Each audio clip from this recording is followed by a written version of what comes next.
Hi, everyone. It's Rebecca Johnson of Supergirl Radio. We're going to get started here in a second. So if you are watching live right now, please let me know if you can hear me and if you can see everything well enough. I'm live from Hawaii, or Hawaii, as the locals here say.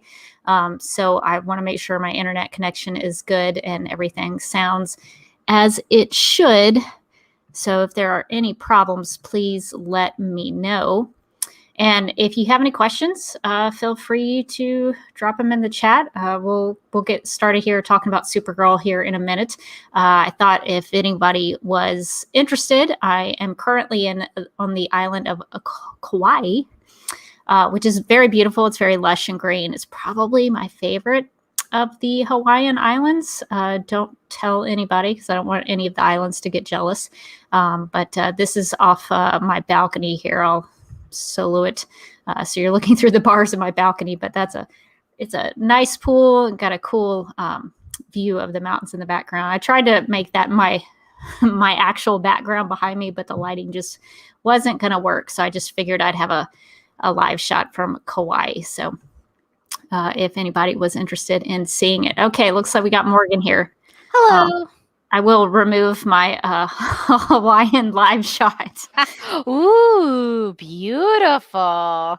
Yeah, highly recommend it. Look at that. Look at those trees. Yeah, sorry about the bars. I couldn't fix my iPhone up above them. I didn't want my iPhone to fall. I was like, are you in Hawaiian prison?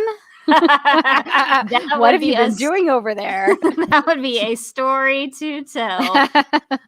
So that is what it looks like currently. Where some of y'all are, it might be at nighttime, but it's in the afternoon here. So so we're having a good time here. We're about to wrap up our vacation. So if at any point we need to go back to this shot during the podcast, just pull it up. Just for like serenity. we can do that. Okay. Well, I guess we should go ahead and get started, and we can go ahead and talk about some Supergirl, because they addressed some things in this week's episode that we talked about last week. So we definitely have some things to talk about. All right. So we'll go ahead and get started, and we'll talk about it in a second.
Hi, I'm Elizabeth Noyce, and you're listening to Supergirl Radio.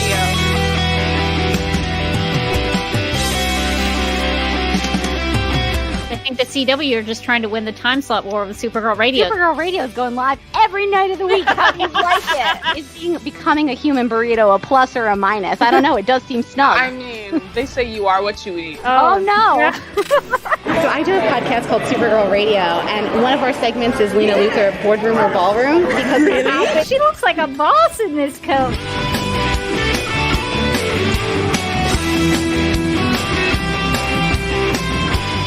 Is Nasty Luthor like a different Luthor? It's not just Lena being mean? No. Helen Slater here. It's so fun to know that you're hosting a podcast called Supergirl Radio.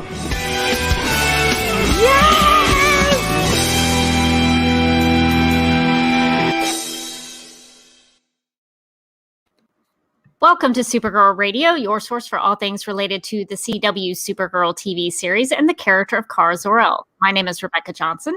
I'm working Glennon.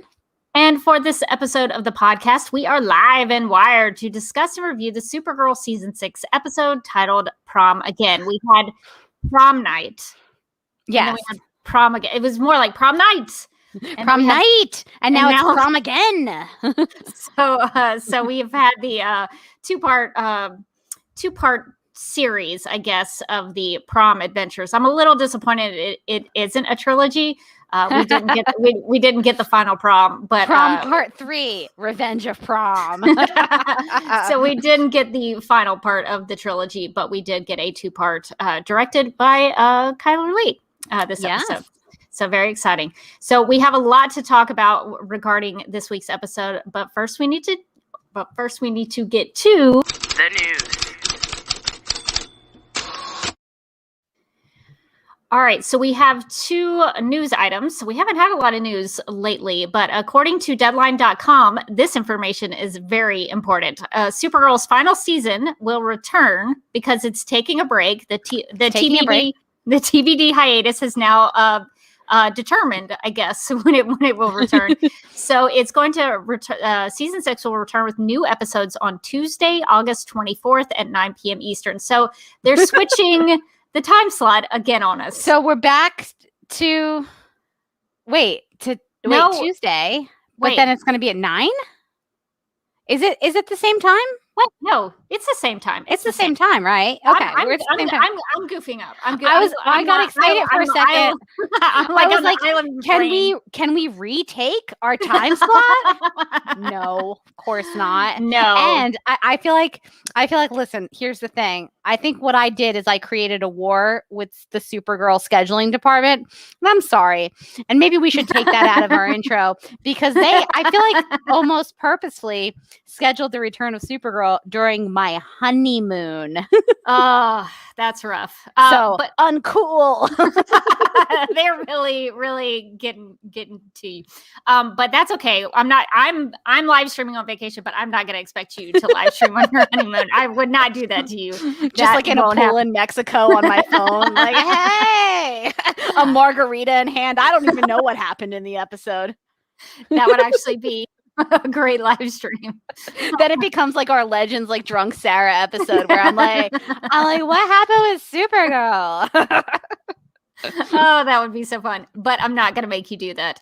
That is not going to happen. So we'll probably be delayed a couple of weeks when the show comes back. But you know what? They didn't consult us. So no, they didn't. We were available this whole time to be consulted. They took our time slot. They're scheduling during my honeymoon. It's rude. It's rude. It is rude. I feel like that is not polite. So that is what is happening. We finally have a return date for Supergirl, which is a substantial amount of time away.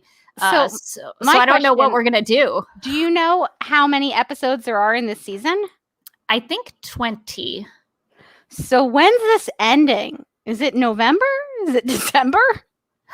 It could be into the fall because it's going to have 13 episodes when it comes back. I wanted to make it into 2022. I hope they do another hiatus.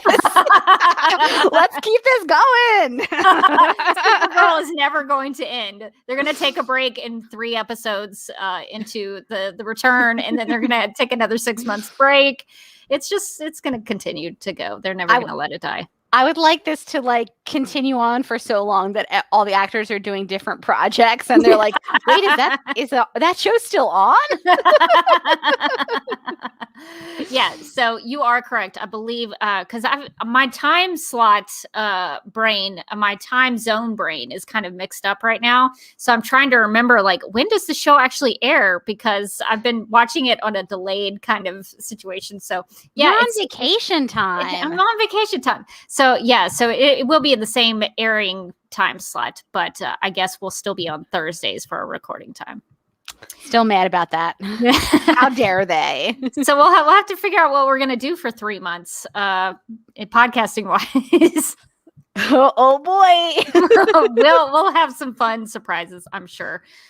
So that's if you were concerned about Supergirl's final season and when it was returning and finishing up Tuesday, August 24th at 9 p.m. Eastern. Cool. And we have some other news. I think it was just today that Melissa Benoist announced that she's now an author. She tweeted, "I'm so thrilled to share that I'm publishing my first book with my sister, Jessica Benoist, and author Mariko Tamaki on October 19th. Haven's Secret is the first in our middle grade fantasy series from Abraham's Kids about two sisters with extraordinary powers. So you can pre-order it now, and the link to do so is in our live stream video description, and it'll be available in the show notes of the audio version of this podcast episode. And if you recognize that name, which I do, it's because I read one issue of Supergirl Being Super, and she was the artist on it, right? Was she the artist or the writer? Oh no, I've gotten something wrong. Well, because we haven't covered it intentionally because we're trying to wait until we have the right time. We're gonna have so much time. We're gonna have so much time. Maybe this will be one of the things that we do. Trying to find out if anybody in the chat knows. She wrote it. It was written by her, and then the art was Joelle Jones. So neat. So that's a good team up, actually. So that's cool that she's teaming up with a Supergirl writer. And the premise of the book sounds pretty familiar about two sisters. Yeah. It seems like something that Supergirl fans might be able to relate to or like. She's writing it with her sister about sisters. It's all sisters all the way down on this one. After a show that she was on, which heavily focused on some sisters.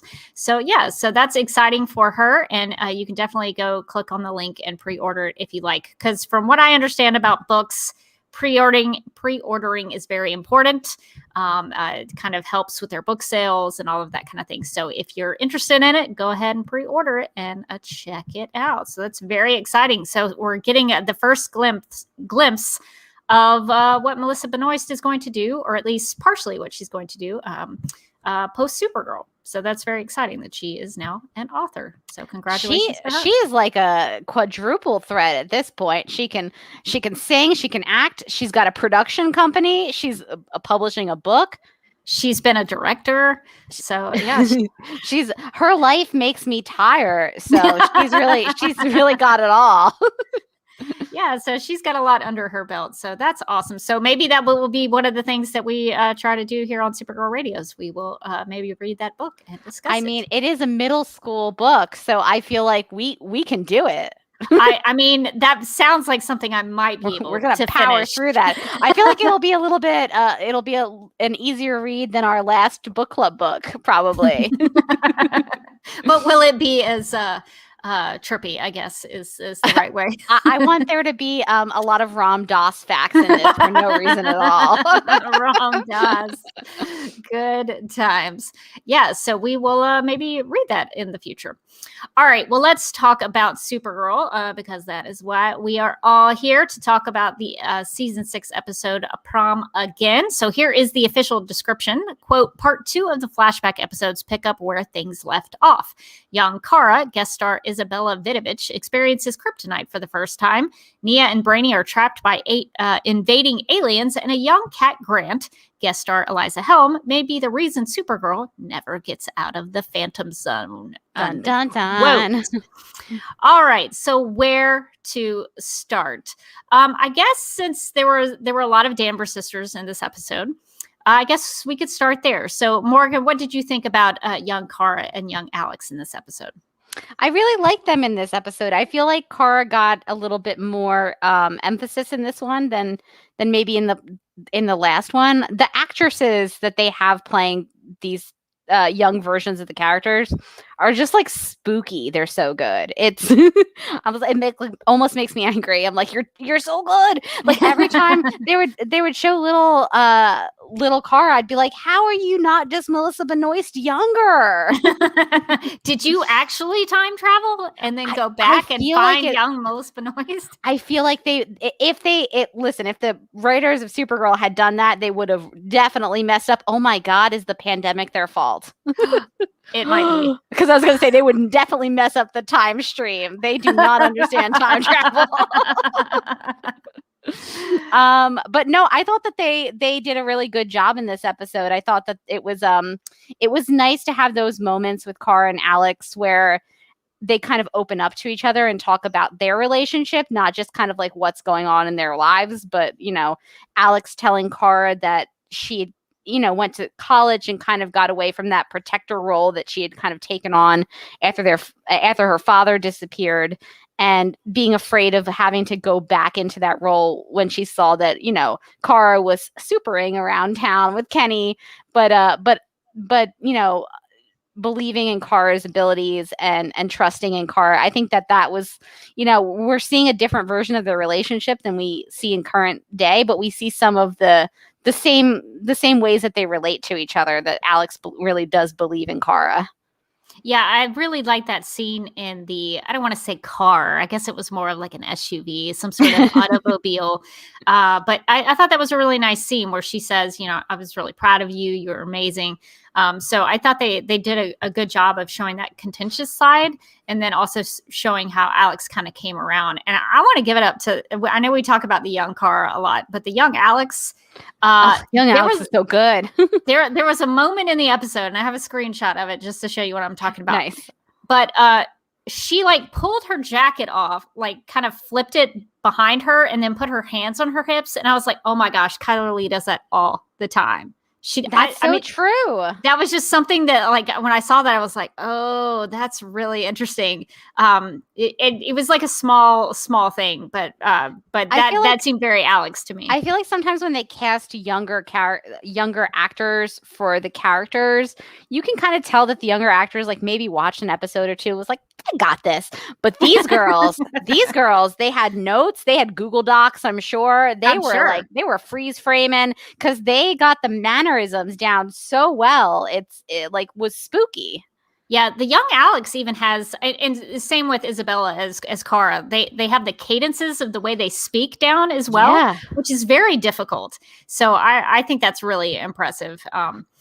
And I was happy to see a lot of development for Kara. It was a lot of Kara in terms of her as an individual character, but then it was also a lot of Kara and Kenny as well. And there was some Kara and Alex development that went on as well. So she had a lot of relationships that she was a part of in this episode. But I really liked seeing a lot of emotion from Kara. She had a lot to deal with. It wasn't a very easy I like it when my favorite characters are put through the ringer. And so I like, you know, she had to punch a meteor. She had to go through kryptonite, I guess, poisoning. She had to sort of break up with her boyfriend. Like, it was all very emotional. Well, so I was really proud of her.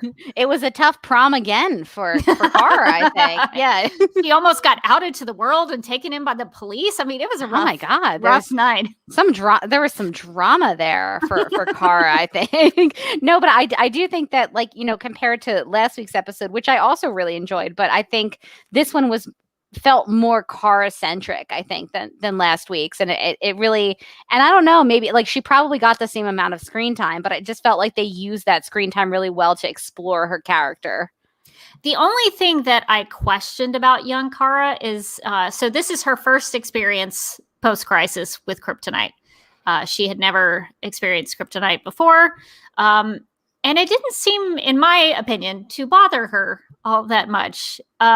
I would think that your first encounter with kryptonite would be like the worst one, because it's, you know, your first like experience. What's going on? Yeah. Like, I felt like she wasn't confused enough by what was happening. I feel like if they had like upped her confusion, like, I don't understand what's going on, I don't know. I think it would have hit home, because honestly, I forgot that was supposed to be her first encounter with kryptonite.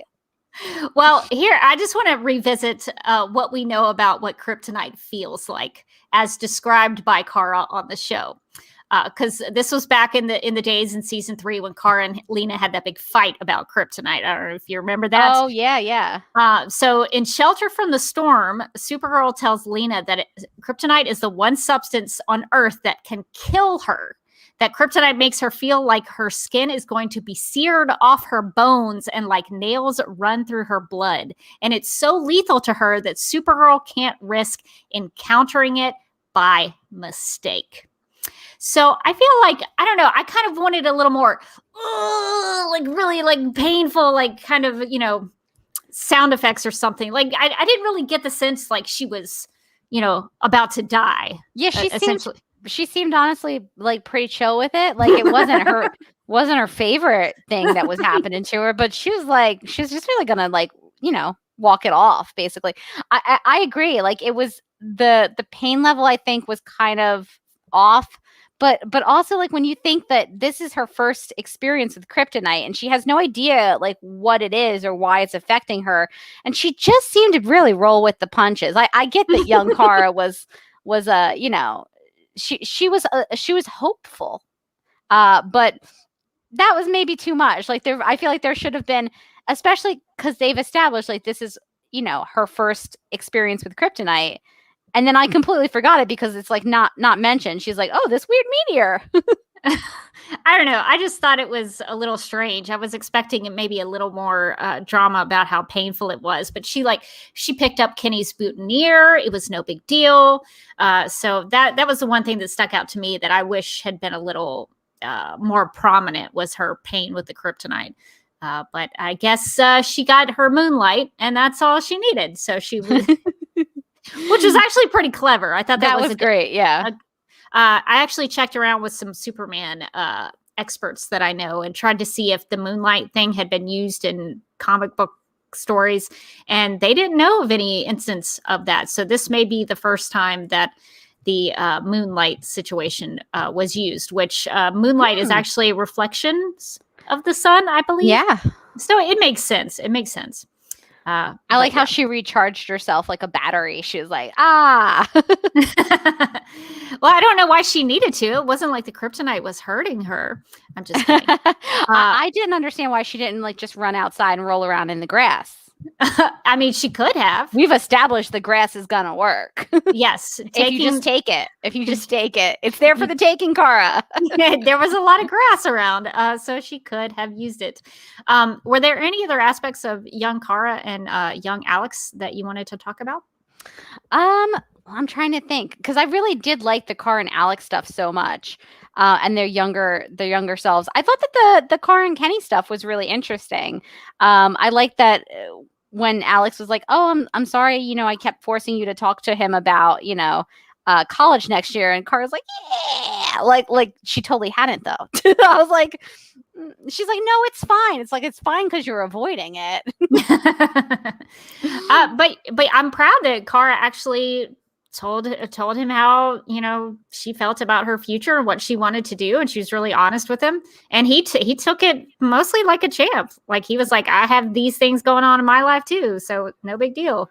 So yeah, I handled it very maturely. I like the way that they handled that conversation where it was like a semi breakup but not quite, but pretty much kind of, where they were like, kind of acknowledging the ways that they've grown because they've known each other, and I like that, and them being able to say like, I'm a different person because I was in this relationship with you, and now I kind of have to explore things and go on my own way, and I loved them having Kara talk about how a lot of things happened that weren't her plan, like that she didn't really have control over. I think that was the kind of the conversation that I took away maybe even the most out of the whole episode was Kara saying like, I didn't choose Midvale. Like I just kind of ended up here and I didn't choose all these things. And now I really want to make choices for myself and see where that takes me. And I thought that was a really interesting take on her character, and not a way that I've thought about her character before. But yeah, I mean,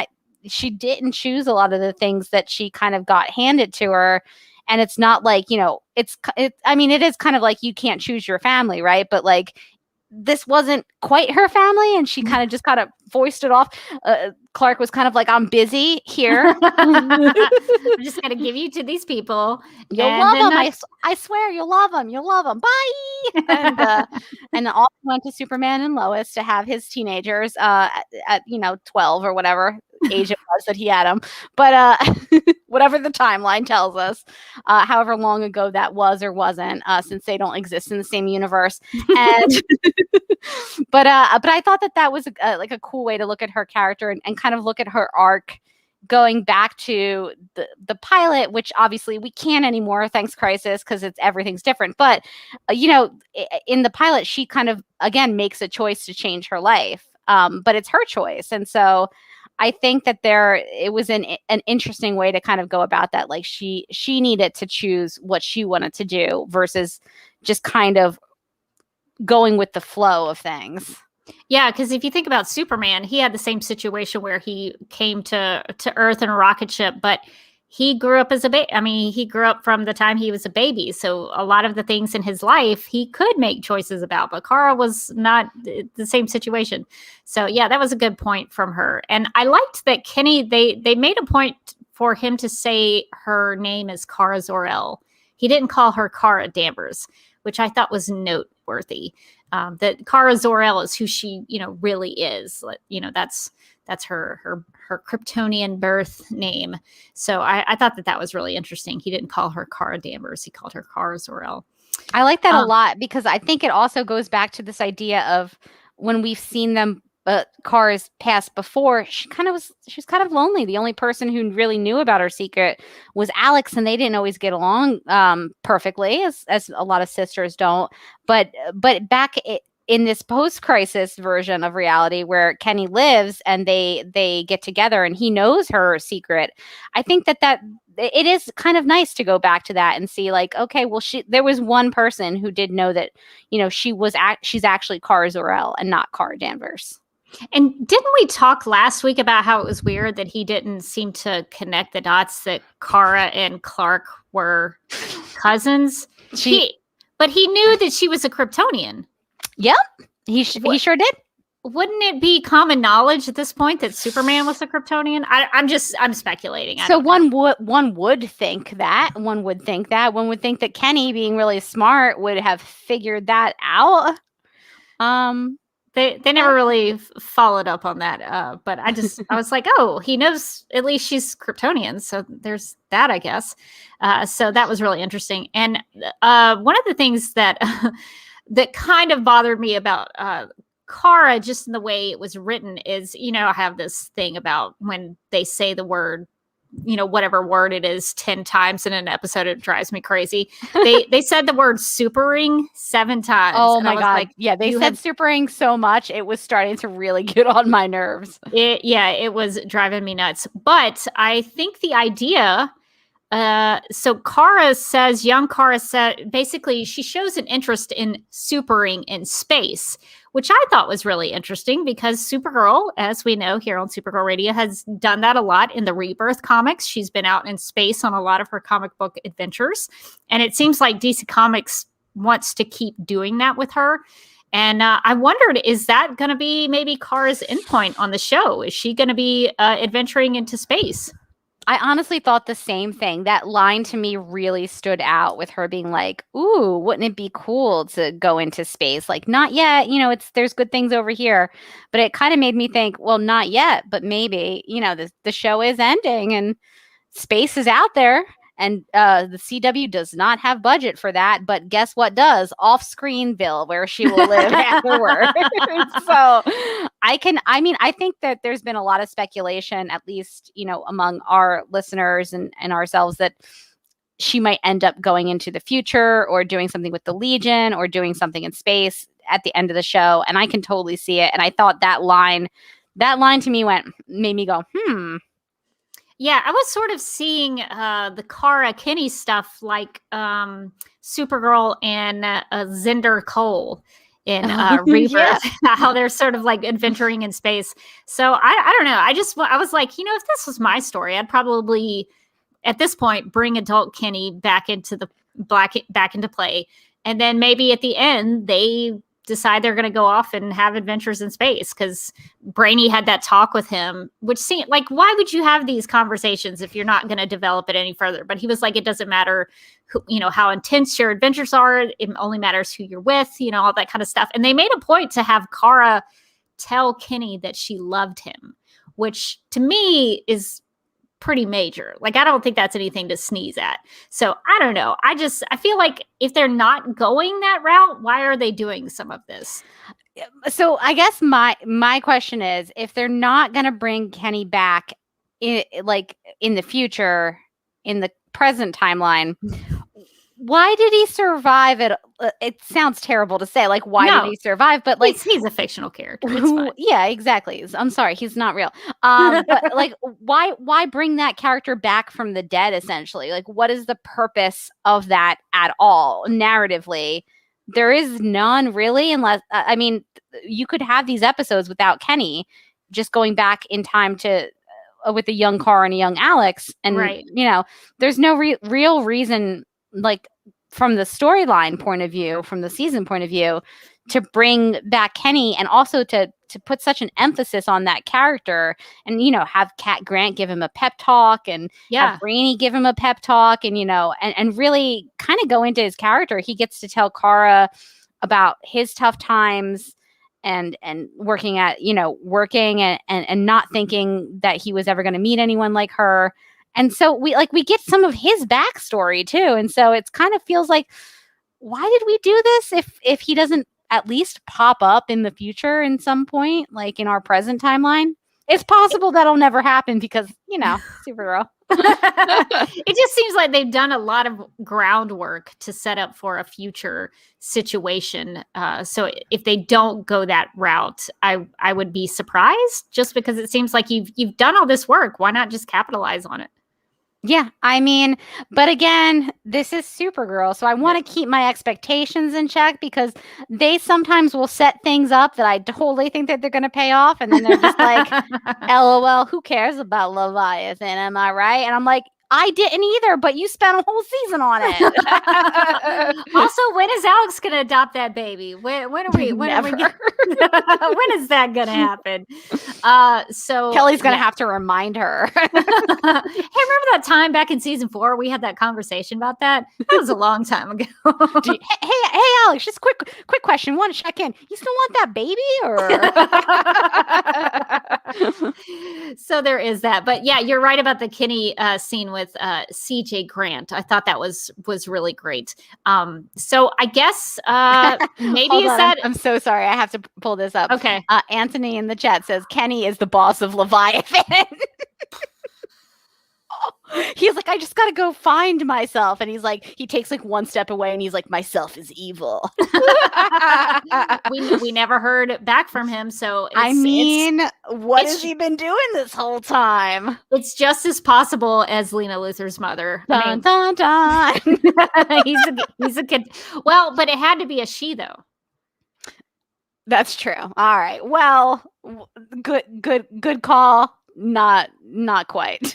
I mean, maybe he's just pulling the strings. Maybe the head of Leviathan is a woman, but like so he's like a middle manager in Leviathan, much like Rama Khan. It's like Rama Khan. The hierarchy of Leviathan is like a bunch everybody, because Leviathan is Legion. They forgot about that immediately. and then it's like, and then I feel like it's probably Pencil Skirt. And then Ramakan, they're kind of fighting for what position they're going to be in. And then above them is definitely Kenny. And he's like, you guys got to get it together. We're going to go on a company retreat. We're going to do some trust falls. We're going to get you guys to stop disagreeing. And then above him is Lena Luthor's mother. We can make this happen. And then above her is Director Bones. Somebody please draw that diagram out for us. just Kenny sitting there like cackling and being like, trust fall. And nobody catches you. Nobody in Leviathan would catch you. No, definitely not. That's Pencil the thing. Curtis letting you fall for real. Okay, well, I was going to go maybe into CJ Grant, but I guess while we're talking about young Kara and young Alex, we should probably talk about the mission to get the DNA. So how do you think that resolved? Well, what are your thoughts on that? I mean, all's well that ends well, I guess. How did it resolve? Magically. In a little tight bow, and the timeline was fine. And even though they messed up multiple things, they managed to fix everything, which good job, guys. Go team, go. However, here's the thing. And you know what I'm going to say, because if they can go back a couple of hours, see, the whole thing falls apart now, right? Because the entire first half of the season falls apart. The whole thing falls apart. And here's why. Because we can buy that you just want to go back in time to the time period of paparazzi and you need to get that, that bloodstained kryptonite. Okay, we can buy that. But then you can't say we can fix things by going back a couple hours, because you can, by going back and slapping that thing out of Lex Luthor's hands. He's not even a superhero. He's just some dude. Dreamer knocked out Kara with dream energy. A Kryptonian this episode. And I went, a little much, but all right. But you're telling me that Dreamer, the one who stopped a tidal wave, can't just go shoop and knock that out of Lex's hands? You're telling me that? No, I don't believe it. And now you brought it up. She shot a drone out of the sky with her finger. Exactly. She pew-pewed a drone right out of the sky. But we can't go back like a couple of days and just like that's the like. Come on, man. You're taking the wide way around. There's a straight A to B here. That actually made me angry. Just because I was like, what are we doing here? Brainy initially says there's no undoing this one. And I was like, oh, are they going to have to deal with the consequences of that? That might actually be really interesting. But then they did undo it, and they decide they're going to go right back before Cat knocks them out. And I was just like, what are we doing here? Your entire story just exploded. Because I think the thing is, we all watch this show, and we're all willing to suspend our, I don't know what the even word is, judgment. We're willing to suspend our judgment and go, okay. So what we're doing is we're going back in time all the way to 2009. We're not doing this for a logical reason, but because it's fun. But you can't then underline the easier path that you should have taken in the episode, because then it starts to fall apart. I was like, I'm suspending, but you're making it so hard. I just wish they could have at least explain some things, because Laura makes a good point. She says if they go back to the battle in the fortress, it breaks the number one rule that you cannot run into your past selves. If that's the case, they should have mentioned that early on as to why that was not possible. That should have actually been spoken in the episode, because otherwise we're all like, what are you doing? But even then, you could still do it. Dreamer could be off hidden somewhere and just use her dream powers and knock it out. The phrase I was looking for, as the chat so kindly told me, is suspension of disbelief. Yes. Like, I think that we do that all the time with these Supergirl storylines, especially as they get, timey-wimey and weird. And it's like, you need the one thing for the other thing for the MacGuffin for this thing. And you're like, cool, sure, put them all together, throw them in a box. I don't care. But you're basically, we need to know, what are the rules of time travel on Supergirl, because they've used time travel before and they've gone back just a couple of minutes in the past. So is this a new post-crisis time travel rule? Because they've done that very thing that they did again in this episode, but that they didn't want to do, to just make sure that Lex Luthor didn't send her to the Phantom Zone. Somebody else mentioned in the chat, and I'm sorry, I can't find it. But here, Leslie says they could go back in time and hide the projector so Lex couldn't get it. Yeah. Instead of going to 2009 to prom to get her blood, they could just go back anytime before she gets sent to the Phantom Zone, grab the Phantom Zone projector, put it in a box in the back of a closet, and call it a day. It's just the time travel stuff is so frustrating because they don't, like you said, they don't set up the rules, they don't mention things, and so it just seems so silly. And if a lot of these episodes, like these Midvale episodes, have been better, but they still sort of feel like a rough draft. It feels like nobody's really gone back over it a little bit. So just to vindicate the Supergirl writers the tiniest bit, Electra WWF says Brainy mentioned it last episode as the reason John couldn't go back with them. So the idea of not being able to go back in time and see yourself or interact with yourself. And we never saw John. So what was the point of that? Wouldn't it have been great if just in some way they pulled John into the story just to justify that decision? And if they went back a few hours earlier, wouldn't they have to deal with their past selves then? Yeah, I mean, that is the question, right? They from were their past selves from a couple of hours earlier. Wouldn't they still be there? It feels like they were very much running the risk of running into any of their past selves, like including Kara running into her past self. They do mention, like, they're like, okay, we got to keep Kara from, we got to keep it cool. We got to keep Kara over here and like whatever. But it just, I don't know. The rules of time travel on Supergirl are so nebulous. It's like, if you don't want to think it through, maybe don't do time travel. I mean, that's like the basic premise of Back to the Future, is that Marty has to deal with especially in Back to the Future Part 2, I think it is, when he sees himself playing Johnny Be Good on the stage. So I don't know. I don't know. So I think it's not great. Yeah, Nicole points out, then Brainy and Nia went back to their exact timeline and played fast and loose with that principle of not seeing themselves. So, I mean, it was, oh God, Beaker. Beaker is walking in front of, he needs his he gonna moment. run in? This is his time. Could he run into his past self? He sure could. He sure could, and he would. But no, it's one of those things where it's like, it's really important when the plot needs it to be really important, and then it's not important at all when the plot needs it to not be important at all. There's like not a consistency there. Yeah, the time travel stuff was pretty frustrating. If you could get past all of that, most of it was a pretty good episode in terms of the characters. But that, I was like, what are you doing?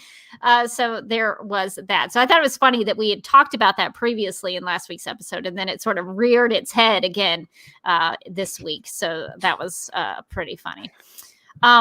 So we're anything else you wanted to talk about in terms of like, what did you think about Brainy and Nia in this episode? I guess while we're still here kind of talking about the time travel stuff.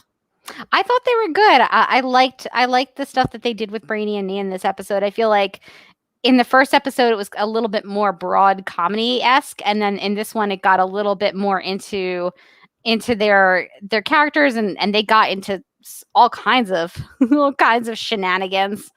But yeah, I liked them referencing the 9 to 5 thing, but not actually singing the full song for like 5 minutes. And I liked them kind of connecting at the end and having that like nice slow dance, and him having to tell her like very nicely, but like, I'm sorry, you can't call your mother.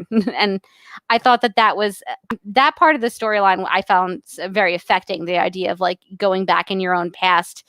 And if you have like somebody that you've lost in your family, the idea of how tempting would that be to just pick up the phone and call them. Did he tell her not to do it in this episode, or did he actually advise her to call her mom? Because I thought he was like, really?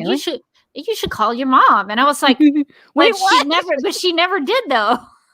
So, no, I didn't. I don't know. Did I miss something? I thought he was like, you can't call your mom. Oh, maybe I misheard that. Because I was really confused by that. I was like, oh, well, maybe they'll have a scene where she actually does call and talk to her mom, and then it never happened. I was like, what was that doing there? So maybe he did say like, no, don't. Okay, so do that. Yeah, Electra WWF confirms he told her not to call her mom. Okay. That's what I thought too. I was like, did he? You can convince me of anything.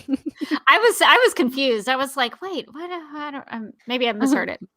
It's like, wait, does he want her to mess up the timeline? What's Brainy up to? I mean, why not try? They've already done some other things to kind of screw with time.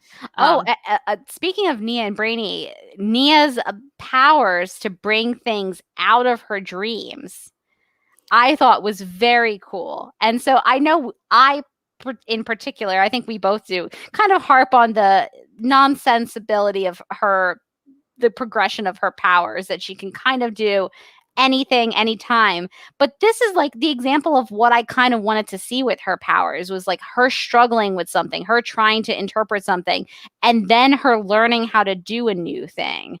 And I feel like we saw that with this case of like the was it the cougar or something, in the pink cougar in the cage, and then having that nightmare and then holding it in place, and then when she kind of wakes up, bringing that out of the dream and realizing that she can bring things from her dream into reality, which is a really cool power. But like, we see her progress with that, and we see her learn how to do it. Unlike, stopping tidal waves and stuff, which we've never seen, which I don't feel like we got enough of background of like, how do you harness dream energy? But this is an example of watching her develop a power that I think made sense, like resonated with the story, and like had an emotion to it. Because that, that frustration she was feeling, like, I should be able to interpret these dreams, I should be able to do it, and why can't I do it? And like, I need help. I thought that I connected to that story of her discovering that power more than like when she can just magically do a thing because the story needs her to. Yeah, I thought that was actually pretty cool, and it was relevant to her dream powers, and so I liked that a lot. And I almost wish that was like all that she could do. I don't know if that sounds bad or not, but I kind of wish all of her powers were related to the dream and the precognition and all that kind of stuff, instead of being able to pew things out of the sky and knock out Kara with dream energy. Those things make her feel so much more overpowered. For her to be able to take a Kryptonian down with no problem, that's a little much for me. That is a little much for me. Like, even with Kara being weakened from the kryptonite, and this being Kara's first very chill experience with it, like, I still when she knocks Kara out, I still went, yeah, really? Okay. Yeah. Like, okay. I That's buy what you think, writers. I buy into the dream powers way more, and I think that's way cooler for her character. But I can see why they want her to be a more active character and have powers that she can do to be more active. But I think the dream powers are so much more interesting than just being able to conjure up any kind of, dream energy weapons. Yeah, exactly. And we have a couple of we have Martian Manhunter, we have Magan, who can kind of do the like zap zap pow stuff. And so and even Brainy to a certain extent. I mean, he doesn't have like powers you can shoot out of his hands that I know of, but I just feel like if they wanted her to get to that point where she was like pew-pewing things out of the sky, we could have gotten like this same kind of storyline for her, like realizing, oh my God, I can harness this dream energy and shoot it out like a laser. And if it connected at all into her character journey, that would have been cool. And I wouldn't have constantly been like, wait, how did she learn how to do that? Also, drones, especially in 2009, probably didn't fly very long. So I can't imagine the cat or CJ would have gotten it up there for too long. And I also had a question. Somebody in the chat, if you know about this, if you're an expert in this area, I had a question about video drones in 2009.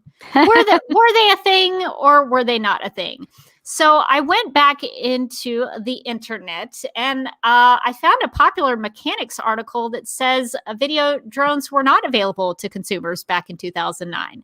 The article says, quote, in 2009, I dropped out of my last year of film school to pursue the whole YouTube thing. But then, back then, drones weren't a thing. It just wasn't an option. So this is Popular Mechanics saying, yeah, in 2009, video drones were not a thing. You couldn't get them.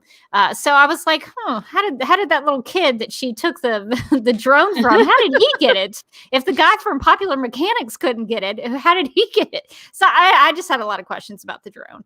I didn't even think about the drone like not being like widely available in 2009, but I don't, I'm throwing my memory back, and I don't really remember drones being much of a thing back then. I don't think that they were like just like a widely held toy that you could just order. The military had drones, sure. Yeah, but I don't know about consumer video electronics that you could buy at Best Buy. I don't think that was something that you could do in 2009. No, I don't think so. I mean, I could be wrong, but it felt a little off for the time period. Even now, the really good ones are thousands of dollars. So I don't know. I had a lot of questions about the drone. But she did get it shot down by Nia. I think it's funny that they think that 2009 was both like way, way longer ago and also not as long ago as like some of the references that they were making, like, oh yeah, the time period of Flossie. And I was like, put on this giant thing. And it's like, but also we had these high tech drones. I did laugh about the BlackBerry though. I was like, oh, that is very 2009. Well, it was funny that Mitch smelled it and said, this doesn't smell like a BlackBerry. Louise says, it's a show about flying people. Why get hung up on a drone? Because it's time travel related. That's why I get hung up on it.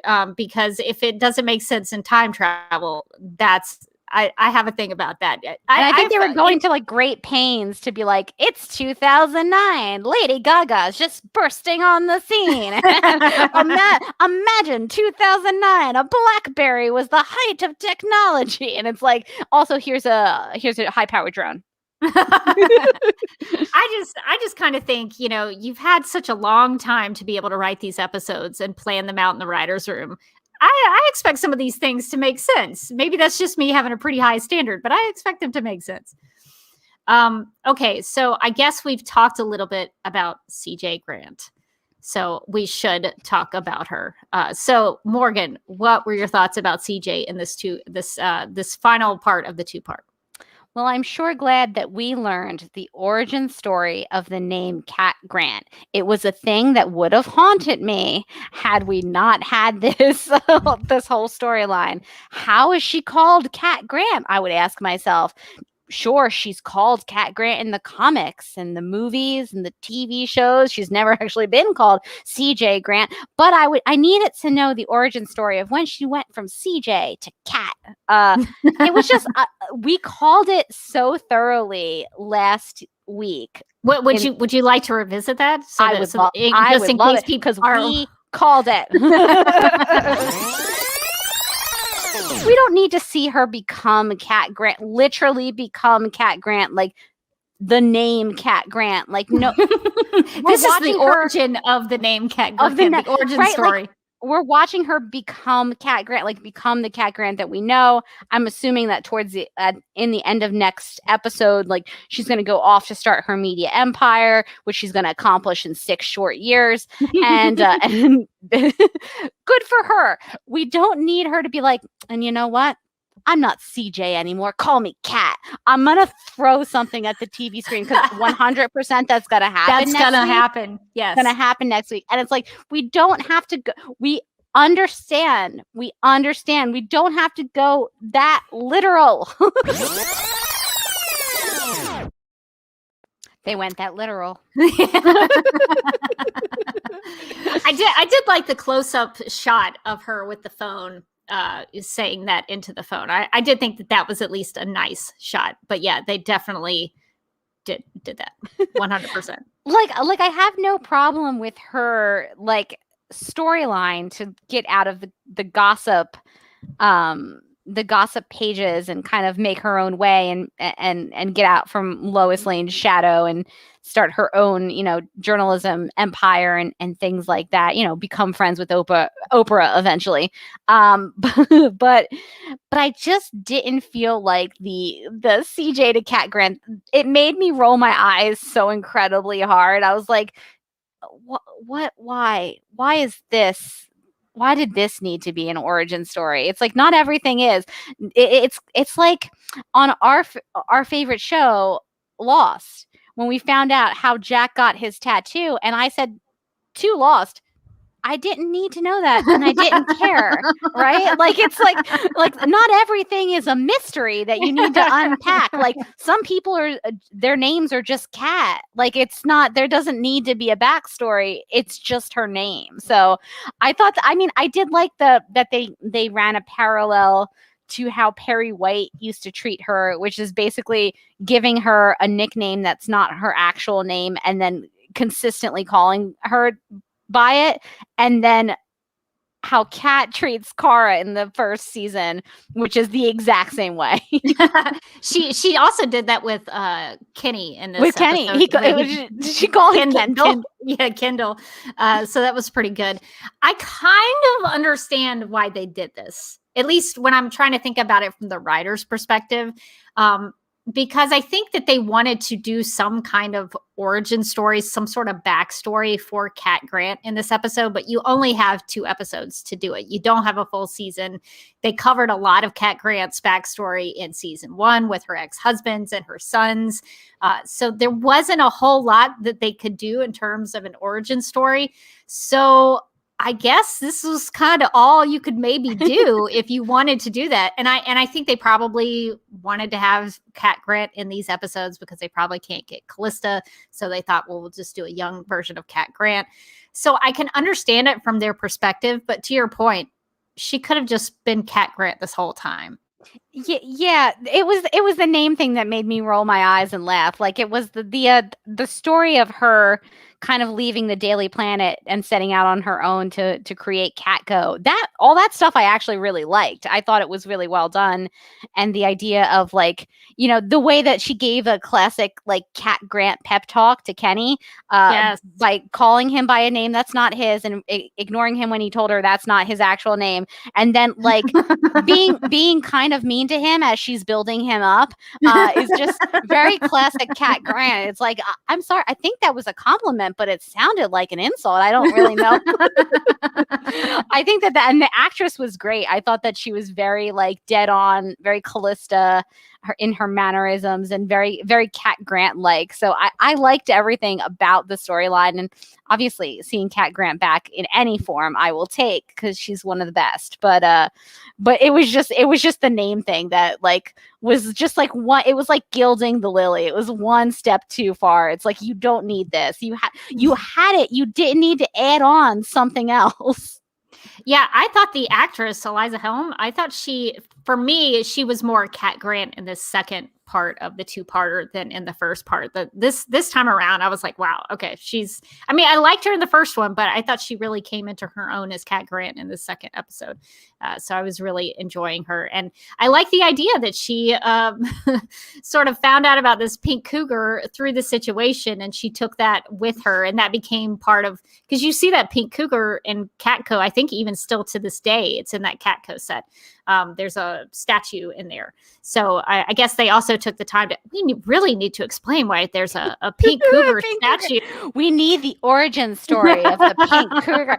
But you know what? I will make an even like more broad old person complaint, but I feel like pop culture is just doing this a lot recently. It's like, we need the origin story of how this character met this character, and I'm like, I don't know. They just met. Like, I don't need that. And they're like, no, you do.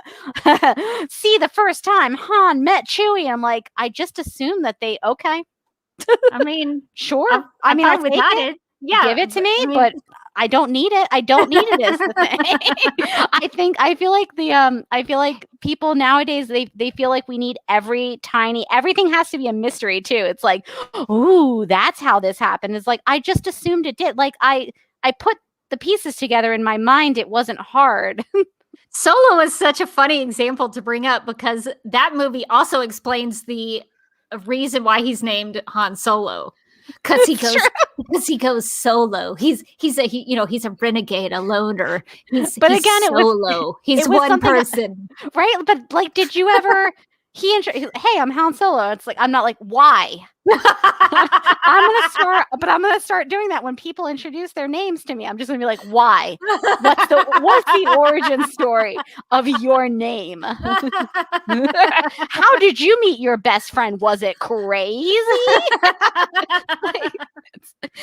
Sometimes things just exist and we don't need an explanation for them. But pop culture now is like, no, you do. All right, I'll take it, but I don't need it. Well, I guess you need to, storytelling wise, I guess you need to take CJ to the point where she gets the idea of having the worldwide media company and all that kind of stuff. So I guess the name was their way of showing that change, that she's made that change. The one thing I kind of didn't like is that this is going to sound like I didn't like anything about Nia in this episode, because I actually I really did, but and I really like Dreamer and Nia as a character. She basically is the reason I think that CJ gets this idea for Catco, and so I kind of didn't like that. I wanted CJ to be able to come up with that on her own. Yeah, I agree with that, and I think that that somebody brings this up in the chat. The fact that Nia's talk with CJ helps her become Cat. Does that mean that Nia was always destined to go back in time? And this is what happens with time travel. And it's why it makes my brain hurt, because I don't, yes, no, I don't know. I think Cat would have always been destined to create Catco. It's just in this timeline, Nia was the one who planted that into her mind. But yeah, because Nia would it becomes a chicken and the egg, right? Because Nia would only know how to do that, would only know to do that because she's it had already been created. Cat, Cat in the future. It gets confusing with time travel. Says the person who co-hosts a time travel TV show podcast on Legends of Tomorrow. But you know what? Legends doesn't care about time travel anymore. They're just pretty loosey-goosey about it. There are no rules. The only rule is there are no rules in Legends. Yeah. So the thing I did like about Nia having that conversation with CJ is that Nia had been brought into the show because of her connection to Cat Grant. Cat Grant was the one who brought her into Catco and wanted her to be mentored by Kara. So I kind of liked that connection. It's one of those things where it's like, I just want these characters to be able to, do their thing on their own, like get there on their own. And there was one thing about CJ that she said, I became a journalist to make waves. And I thought that line actually tied back into Nia from the episode American Alien, because Kara actually gives this speech to Nia where she says, but once we catch ourselves, we have to jump right back out there. So you're afraid to make waves? Okay, make a mini wave, make a tsunami. So there's this idea in the show that if you want to be a journalist, you got to make waves. So I liked that connection. Maybe that's just me like making that stretch that didn't need to be there. But I thought like that. But I thought it was interesting that they used that terminology of making waves because it did have a tie back into season 4. So that was the thing I did like about Nia and CJ having that connection. Is there anything else about CJ Grant that you would like to talk about? No, I just think that I think that they worked Cat Grant into this story really well, actually. I think that we were a little concerned that we were going to end up getting a flashback episode that was going to be like just the origin story of Cat Grant with Kara on the side, and I think that the 2 episodes serviced all these characters really well, actually, and including and especially Kara, thank God. Yes. And I think that we got some good Kara and Alex stuff in this one, especially. So I was very happy. Yeah, I think the CJ stuff actually worked out pretty well. The only thing I think for me, I'm still kind of like, why were they here? Was the Naxa Mitch stuff? I'm still a little confused. I guess they needed to have something in a cage to make the dream work. Or maybe they needed somebody to come in so something could go awry. I feel like there were a lot of other ways to do it instead of introducing these two characters. Can I also talk about the face that was just in the sky when his face was just in the sky? I just kind of like put my hand over my face and I was just like, oh God, it was like secondhand embarrassment, but like for the television show. It was not the best. It was just like, be better. But I guess they did need some bad guys in this episode because everybody, I mean, I don't know. Could it have worked if it was just CJ throwing a wrench into everything? I mean, I feel like it almost could have. I think that they could have done something with just Cat Grant and then kind of changing the timeline and her investigation and her digging, creating all kinds of problems. I those characters just felt like they didn't really need to be there. Like I understand that they were there to kind of heighten everything and make everything a little bit more dramatic. And I guess that they kind of underlined like what a good guy Kenny was, that he was like willing to be abducted in Kara's place, and that, you know, that kind of spurred them to actually have that real conversation at the end of the episode. But I feel like we could have gotten there without those two characters. They weren't really necessary. Yeah, I just was trying to think about why they wanted them in there, because they're not really a comic book character necessarily. So I don't know. I just thought it was a little strange. I probably would have done an episode with just CJ as the antagonist, but that would have been just me. And I'm not a writer on this show, so it doesn't really. It does feel like they were going to throw in two random aliens. They could have made them, I don't know, anybody from the comics. That could have been fun. That would have been awesome. That could have been fun for them to, you know. Yeah. Maybe do a Wikipedia search. Maybe just open a comic book from just time one. to time. Just one. We're not asking for much. So okay. Well, I think we've sort of covered all of the basis here of the storyline. So what are your overall thoughts? How do you think Kyler Lee did with her directorial debut? Oh, I thought she did really well. I thought that it was a very nice looking episode. I thought that they had some like really cool shots in there, and the motion was really good. So I think that like every time I watch one of the episodes that's directed by one of the cast members, I always feel like the performances are always really good, and I think that's because they live and breathe these characters and they know them like inside and out. Yeah, the character dynamics, I think, were the really strong suit. I mean, the time travel fell apart.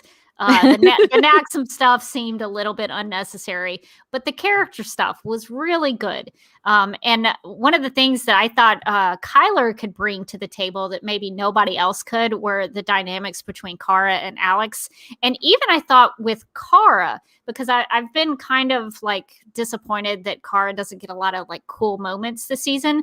But there was one moment in this episode where Kara goes on to Maxim's ship and she says, "You want a Kryptonian? You got one." And she punches him. Yes, that was amazing. And that was like a fist pumping moment for me as a Supergirl fan. I really enjoyed that. And so I think Kyler can probably lean into some of those things maybe a little bit more than maybe another actor would, because she probably has watched Melissa do that kind of thing all the time. So I think that that's a real plus to have an actor like that direct one of these episodes. So I thought she did a great job for her first episode directing. And I hope she gets to direct more episodes, maybe not of Supergirl, but maybe of something else in the future. A+, Kyler. A+, did a great job. So I think that there is an important thing that we do need to do before we wrap up our opinions, and that's I think we need to boardroom or ballroom those prom looks. Oh, hang on. Okay, hang on. I was not prepared for this, but I'm getting prepared. All right, let's do it. And now, Lena Luthor, boardroom or ballroom.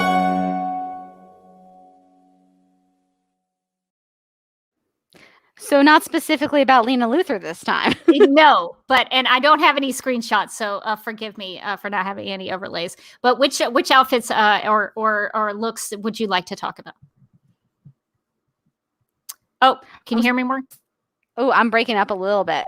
Oh, I can hear you. Okay, we're back. And we're back. Wi-Fi. I like that I have the Wi-Fi problems. You're on vacation. Beautiful I'm on an Hawaii. island. You're on an island, but my Wi-Fi just I'll can't bring that take it. Oh, I'm so much calmer now just looking at that. It's so beautiful. So what did you think of Kara's prom look? Because I don't want to be too harsh on it, but I did hate it quite a bit.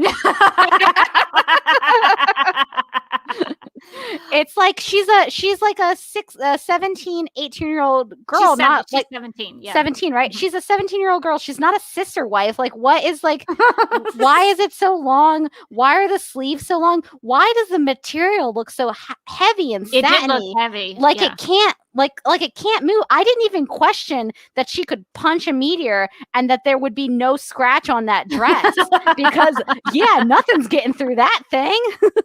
It did look a little heavy, and she did have pants, it looked like, underneath it, which was interesting. Wait, what? to me. Yeah, Did it looked like there was like a pair of pants, and then like the dress kind of came over it, which I thought was unusual. It did sort of look like some of the prom dresses from my high school experience. So I will say, but that was not 2009. I was about to say in 2009. No. So I did think it had a resemblance of a prom dress, although one could argue that it also looked like a bridesmaid's dress. I'm not sure. There's a fine line in there. That's the bridesmaid's dress that you put a girl in when you're like, don't you dare outshine me. I'll cover you head to toe in burlap if I need to. I will be the most beautiful this day. Because it was just like, the actress is so lovely, and just the dress. And I was like, is this one of those situations where it's like she doesn't understand Earth fashion quite yet? She's like still getting the hang of it. She's like, you know what all the girls in my school are going to be wearing? Like long sleeved dresses made out of heavy satin polyester. It's like, girl, no. I was going to maybe suggest that maybe they chose that because of the Vancouver cold. Maybe it was, they had to wrap her up so that she wouldn't be so cold. Maybe she couldn't have like sleeveless dresses in the cold. Did they just not care about Nicole then?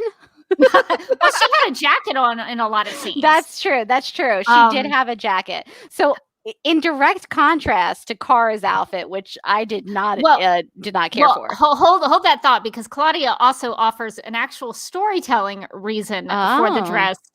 She asks, was Kara's prom dress meant to mirror her Supergirl suit with pants and a cape in the future? Okay. I like that interpretation. It makes it a little better. Linda here in the chat says, like a Barbie dress from the 1950s. And yes, that's kind of exactly what it looked like. But I like the interpretation. Listen, that dress was serving us like her complete character arc from skirt to pants, I guess. It was about her future. It was. So it was just foretelling and foreshadowing her future. Nia, in contrast, I loved her prom outfit, her prom dress. She looked really, really pretty. When Brainy turns around, I was like, ooh. I was also like, ooh, so sparkly, so blue. I really loved it. And then later on, when she puts that like leather jacket over top of the prom dress, like she was serving me some real like Buffy the Vampire Slayer going to kill the master vibes in that. If you're a Buffy fan, you understand. But I was like, I love this. I love this choice for her. I love this character journey. Maybe she can take Kara aside and be like, girl, no. Yeah, I liked Nia's dress, and it was very sparkly and very pretty. But I also, I'm trying so hard not to be negative about the Dreamer stuff in this episode. But it did bother me a little bit that Brainy and Nia got a prom dance. Like they had the romantic prom. It does feel like Kara, whose prom it was Kara's prom, and she didn't get that like prom moment. Well, she didn't even really make it into prom proper, because I assume that they couldn't afford, or they didn't want to have just a bunch of video monitors on the wall, like for COVID protocols. They were like, we can't get them into prom because we'll need too many extras. Yeah, but that would have guess been that's funny true. if they walked into prom and it's just a bunch of like stand-up video monitors of people dancing. Well, couldn't you have Cara and Kenny talked about going to stargazing and then watching Monty Python? Couldn't you have them like out in the woods, like up in the stars, dancing in the? I mean, that would have been so romantic and cute. I'm trying not to harp on the Nia stuff, but it just felt like this was Nia's prom. Yeah, it was. It wasn't very romantic. She had the prettier dress. 100%. She got the dress. No, she got the dress, and then she got the dance. And I just was like, oh.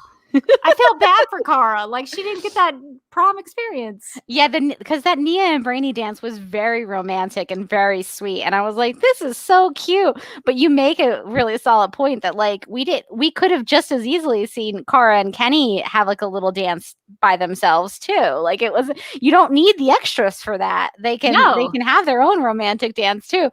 Cara was like, all right, well, I punched a meteor. I discovered kryptonite. I right at the timeline, and let's go have a shake.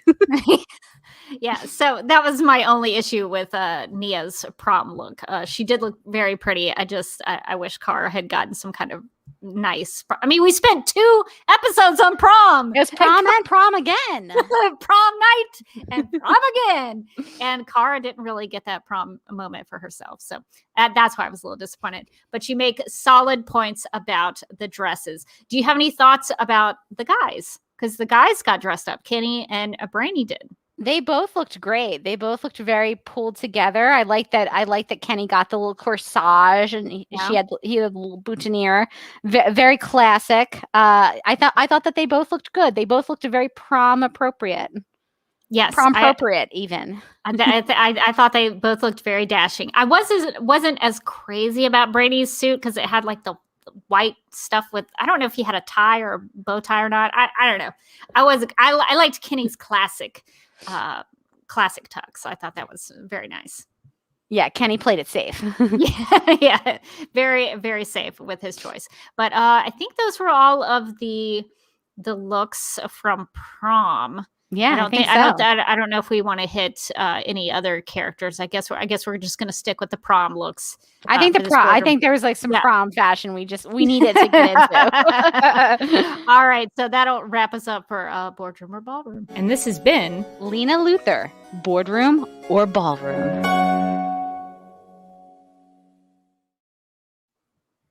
Okay, well, I think that's going to do it for our discussion, but let's find out what our listeners had to say about Prom Again. Prom Again. So our first tweet is from Claudia, 26330546. Now this episode was excellent. Last week, the episode vibe felt very ADHD. I can't speak. ADHD, and that was very off-putting to me. This week, it was very focused and concise, and time was given to the characters to connect in an unrushed manner. Love it. Can't wait for next week. At Olin Samuel said, loved all the character moments. This show is at its best when it pauses on them. Maybe one of these days it'll even do it on Cara herself. We already knew, right? What a concept. We already knew how good the younger sisters were. Well, Kat Grant nailed it too. Bravo, that casting. Cara being a Monty Python's fan, A+. At Electra WWF said the Danvers sisters couch scene moved to the car. I want Canny to come back in the present now. What random new power will we see from Nia? A Deus Ex Machina Nia. That's pretty good. I tried my best. That's a solid pun though. It was a solid pun. Machania. Next week, I kind of wanted to see Brainy's Glee Club debut. Those cringy blue aliens. Why? At am_grout said Nia has the ability to incapacitate Supergirl with her sleepy time tea power or whatever that was. Good question. At Frank Tall Inverter said another amazing episode. Midvale has been responsible for some of the series' greatest. Make Midvale a series happen. Isabella has rightfully taken her place with Helen, Laura, and Melissa as the Supergirls of Earth Prime. I've seen a couple people say like I would watch a Midvale spinoff I think that's one of our snap judgments. So we can talk about that. At SL Fricky said, "What is Kara's prom dress made of that it doesn't even get stained when hitting a comet head on? Maybe Wynn should have looked into that material instead of force field belts. Do you think there's a chance the present got altered a little so they work at Kennyco magazine now?" That would be so awesome. That would be amazing. Kenny just comes in and is like, "Hey, sorry about all that VR mess last year. I'm just bad at product launches." Poor Kenny. At Brooklyn_biker says, "The episode was enjoyable on the strength of performance of young Kara and Alex, as well as Brainy and Nia. Supergirl is the one show that I wish I could get into the writer's room and smack them all upside the head for all the logical inconsistencies and ignoring continuity." Continuity is what you want it to be, though. That's what I've learned on this show. Listen, just create a huge, massive, earth-changing event, and then your continuity is whatever you feel. Is what you feel in your heart. Continuity is the friends we made along the way. At @1creative_name said, "These 2 Midvale episodes were amazing. Funny, action-packed, character-driven, and actually including Kara. I also love the focus on Brainy Nia. I think that this proves that fewer characters can really make a difference. Maybe there is hope for this show yet." At DJ Writer said, "Fabulous episode. Kudos to Kyler Lee for knocking it out of the park in her directorial debut." At Senior Kent _ said, "It could have had better writing." That is concise and to the point, and I can't disagree. Yeah. At Kenny Crowley said, "A great episode of Supergirl. Amazing scenes with young Kara, young Alex, Nia, Brainy, and Kenny. Super job of directing by Kyler Lee." At Hickey Devon said, "More of this mediocre final season we've seen so far. To be honest, the young cast has done well, but I'm not here for them. Brainia were cute, though. Kyler was competent as a director." At Tone_ring said, "So Nia is now so powerful, she can incapacitate a Kryptonian? Weakened by kryptonite, maybe, but is Nia really that powerful? When young Kara was injured and said she just needed sunlight, all I could think of was, if only someone had some grass. Hashtag take the grass." At Willie Belcher 6 said, "I don't know how people are enjoying this," which strong out of the gate. To me, so brutal. To me, it's just boring. That's why I haven't watched one episode this season. Well, then how did you know it was boring? Right. Willie, I've got some questions about your logic. You gotta give it a shot at least. How do you know unless you try? This cast is too talented to be on the CW network, especially Melissa and Kyler. Well, that I kind of agree with. We can't disagree with you there. They're top notch. This is one that I never know how to pronounce correctly. Dr. Osophila Lady Nicole will have to let us know how to pronounce her Twitter username correctly. Sorry, this is basically from Nicole. If you fed an AI thousands of minutes of present day Danvers sisters and then instructed it to 3D print a younger version of each, you would get Isabella and Olivia. It's so true. It's kind of spooky. It is. It's amazing. Yeah. At Jen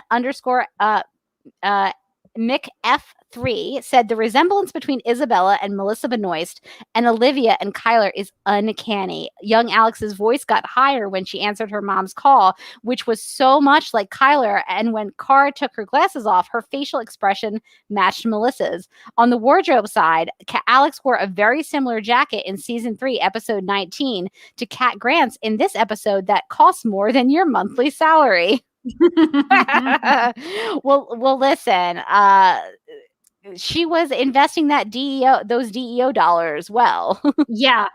This brings up a good point about Alex's mom. We never saw Eliza in these episodes. We did, she was spoken about. She was on a telephone call, but we never saw her.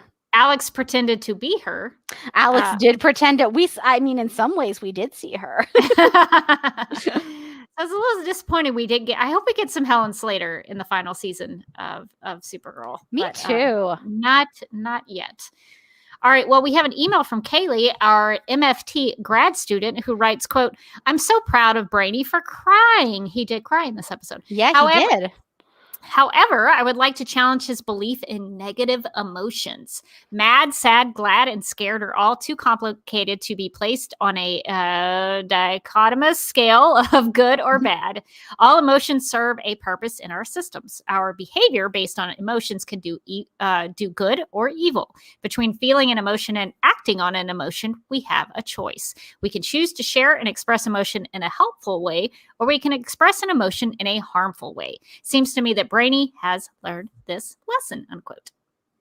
Yeah, that's true. I love that we have somebody to write in about their emotional states now. So yeah, good. I enjoyed Brainy bringing up the 9 to 5 again, because I recently, this week, sort of tried to play 9 to 5 on the ukulele. So that was kind of no way. You should have recorded that.